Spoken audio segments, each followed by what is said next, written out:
Antes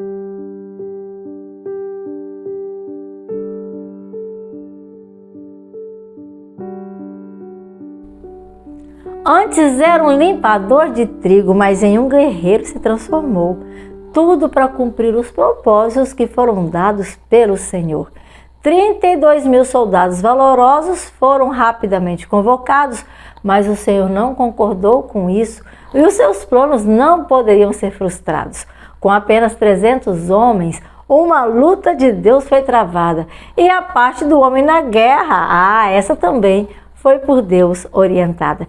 Este é o capítulo 7 de Juízes. Quantas lições aprendidas, lições para os tempos passados, lições para a nossa própria vida. Você que está aqui no canal, seja bem-vindo. Você que é inscrito, muito obrigada, Deus seja louvado em sua vida.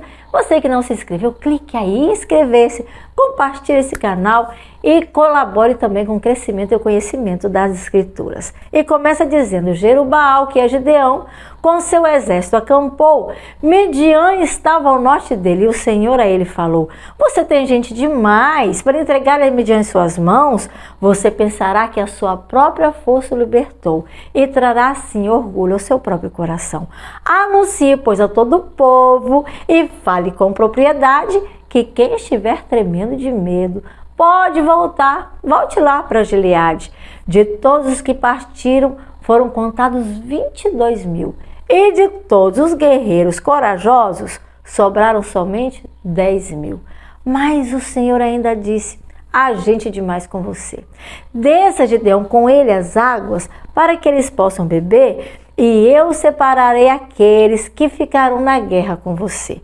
Se eu disser, esse irá com você, então esse irá. Mas se eu disser, esse não, ele se deve voltar para casa, então para casa voltará. Assim, para a beira da água, Gideão foi os levando, e o Senhor a Gideão foi dessa maneira falando: Gideão, aos que lamberem a água, esses devem ser separados. Quem beber como se faz o cachorro, e que não ficar ali, parado, ajoelhado. O número dos que lamberam a água, levando as mãos em um momento, foi um número muito pequeno, não passava nem de 300. E o Senhor disse a Gideão: com esses 300 eu livrarei você das mãos dos midianitas, e nas suas mãos eu os entregarei. Para as suas casas aqueles outros homens voltaram, e aqueles 300 guerreiros, aqueles fortes, valorosos, com Gideão ficaram. As provisões e as trombetas com os 300 eles deixaram. Abaixo deles no vale ficava de Midian um acampamento. E naquela noite o Senhor a Gideão chamou e para ele falou: desça agora mesmo, desça lá para o acampamento. E nas suas mãos eu vou aquele povo entregar. E se você estiver com medo de descer e de atacar, o seu servo pura poderá te acompanhar. E ao que os midianitas estão falando, você deverá bem atentamente escutar. Depois disso, coragem.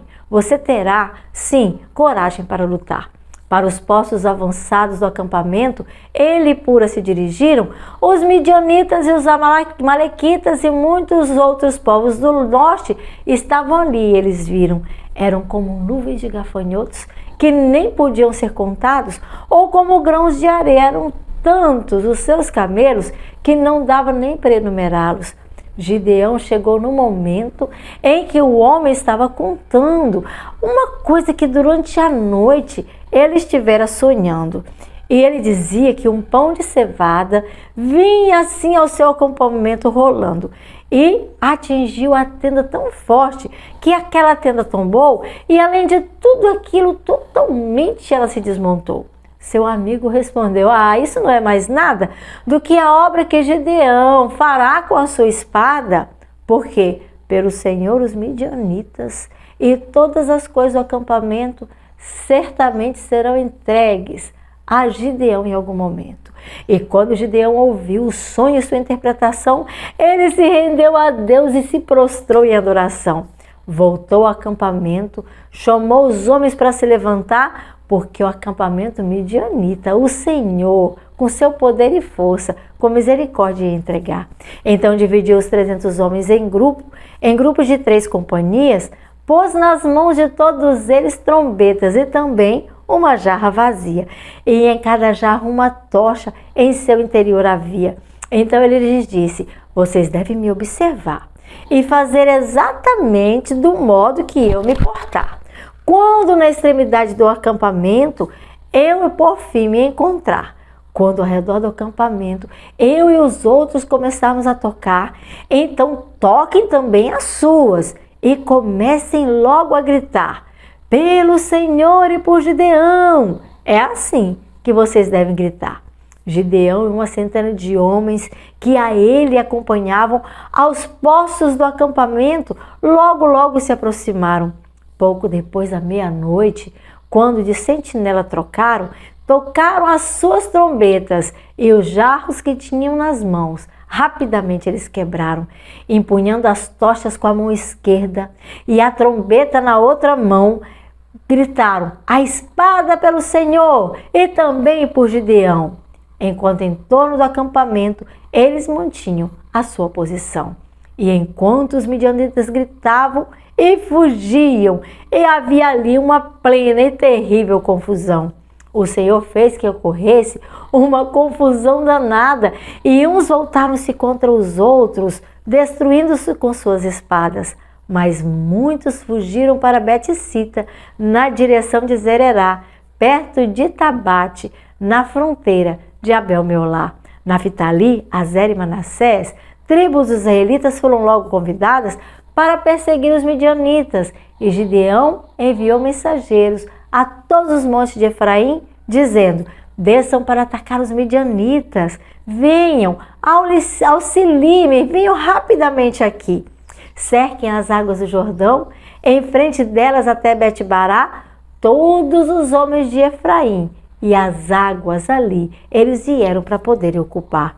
2 líderes dos midianitas, Oreb e Zeebé, eles pegaram na rocha de Oreb, e a Oreb naqueles dias mataram, e Zeeb no tanque de prensar uvas, também a eles liquidaram. E depois que os midianitas trouxeram em perseguição a cabeça de Oreb, a entregaram a Gideão, enquanto que Gideão estava lá do outro lado, lutando do outro lado do Rio Jordão. Nós vemos um homem aqui transformado, um homem que cuidava de trigo, malhava trigo, escondido porque tinha medo. Mas quando ele se encontrou com Deus e ele acreditou nas promessas do Senhor, ele se transformou em um guerreiro valente. Você tem medo? Você sabia que você pode criar coragem? Se Deus te der coragem, se você buscar, se você não tem, peça a Deus. Ele pode te ajudar em qualquer coisa. Mas o que Ele mais quer é que nós vençamos a nossa própria tendência.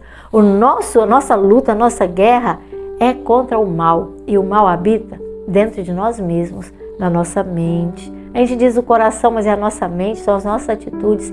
E Deus quer que você guerreie. Vença a si mesmo. E depois que você vencer a si mesmo, você também poderá vencer aos outros. Que Deus te abençoe, meu querido. Até amanhã. E que aproveite o dia para reavivar-se na palavra do Senhor.